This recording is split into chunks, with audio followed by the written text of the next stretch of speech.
السلام عليكم ورحمة الله وبركاته. أما نبدأ كلامنا نبدأ بسم الله والصلاة والسلام على رسول الله. اللهم صل وسلم وبارك عليه. ازيكم يا حبايبي؟ عاملين ايه؟ يا رب تكونوا بخير. هنا بقى ايه روتين التلاجة، روتين تنظيف التلاجة. والله يا جماعة التلاجة دي متنضفة ومية وخل بس، فقط لا غير. مية وخل وفانيليا، ميه وخل وفانيليا بس. والله يا جماعه ما عدا الرفوف، هي للامانه هي اللي مصبنه بس، هي اللي صبنتها بالصابون، حط الصابون سايل كده وصبنتها. انما التلاجة انا من جوه للامانه والله بعملها على طول بالميه والخل. وعملتها وقلت بقى ايه، عشان انا بصور بس لوحدي كده، عملتها وقلت ايه نركب بس ايه نحط الشماعات مع بعض. والله بميه وخل.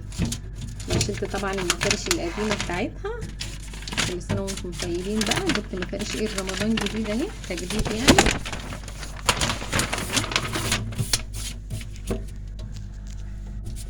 ما شاء الله فله، والله فله.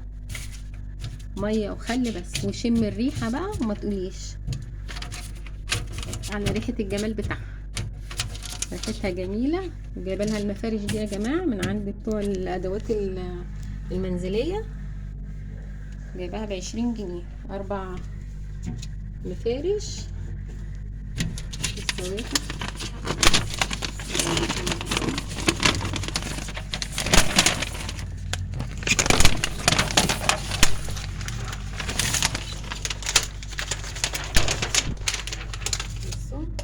كل نظافة. والله يا جماعة ما بكذب عليكم، خل بس، مية وخل. وشوف النظافة بتاعتها تحفة التحف.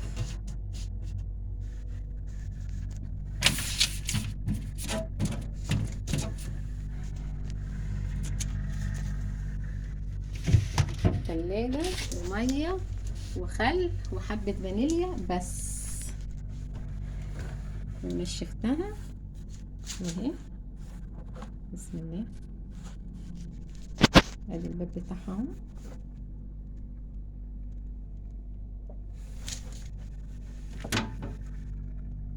انا ايه بس مرضيش ايه من الاول ابدا من الاول، علشان ايه انا بصور لوحدي. قلت ايه خلصها بس انا بس ايه بصورها كده مع نفسي.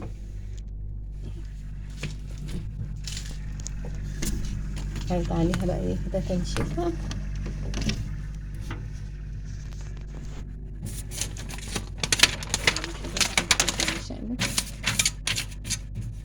شلت بقى المفارش اللي فيها التانية. نجي بقى تاخد شهر رمضان الكريم.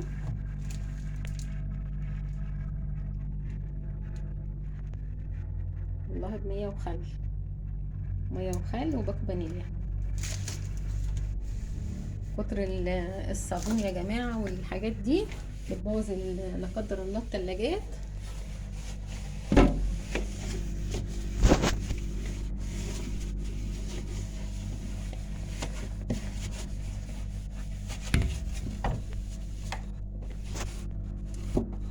بعيد عليها بس كده.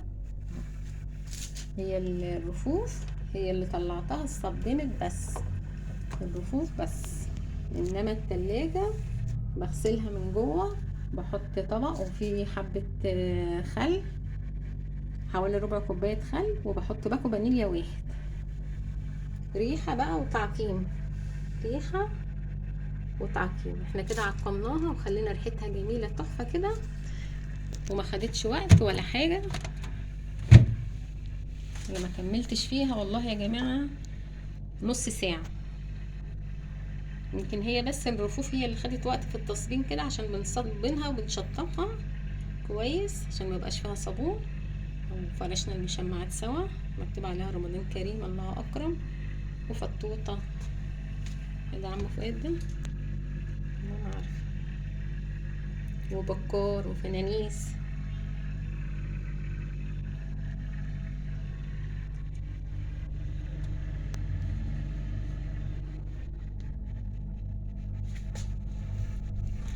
خل عملوا لنا النظافه والجمال ده. لا صابون ولا كلام من ده خالص خالص والله. هي الرفوف بس اللي معموله بالصابون، هي اللي خلعتها بس وصبنتها بالصابون عشان الرفوف طبعا ايه يعني بنحط عليها حاجه محتاجه، فخلعتها وشلت المفارش اللي كانت فيها، بس هغسلها طبعا وهنشرها وعينها، وبعد رمضان ان شاء الله نروح حاطينها ايه تاني ونعين دول الاربعه دول ب20 جنيه، الاربع مفارش دول وشكلهم جميل والله، بهجه كده حلوه.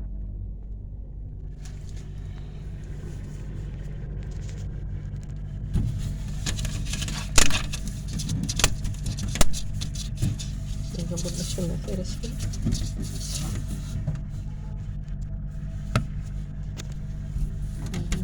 بس عشان كده بتطبق قوي.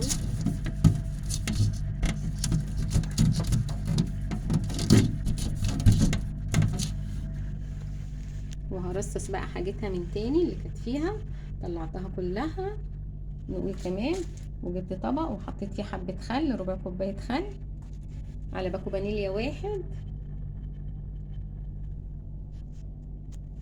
وكنت مستعملة فوطة قبل دي طبعا اللي عملت بيها اللي هي المبلولة، ودي نشفت بيها التلاجة من جوه، وبعدين فرشت اهي المفارش الجديدة برضو نمسحها للأمان كده لا يكون فيها حاجة، بس هي جاية متغلفة في الأكياس يعني، بس اهو زيادة نظافة طبعا، حاجة زي الفل اهي. ودي بيبانها اهي والله يا جماعة، مية وخل ولا صابون ولا مية كتير، لا قدر الله المية الكتير بتعمل ضرومة في التلاجات. فاحنا كده ايه خلينا في النظافة اللي هي الحلوة دي بالتعقيم، بتخليها جميلة وتحفة. ودي كده ايه روتين نظافة التلاجة عملناه. كل سنة وانتم طيبين جميعا، ربنا يعود علينا الايام وعليكم بألف خير يا رب، اللهم امين يا رب العالمين.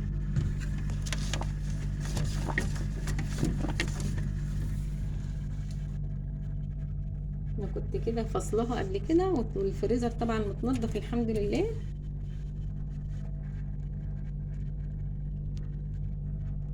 حد يصدق بقى حبة مية وخل هما اللي عملوا كده.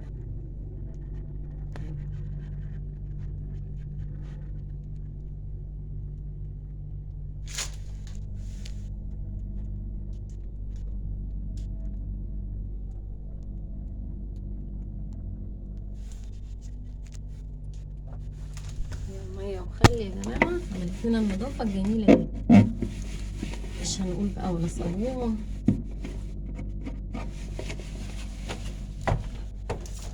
هو الصابون بس عملناه في الرفوف بس، هنا مش محتاجين صابون ولا اي حاجة. وجربوها في الخل كده والمية ام خل والفانيليا، وهتقولوا بقى عن النظافة ولا الريحة كمان والله يا جماعة. واترككم في رعاية الله وامنه، والسلام عليكم.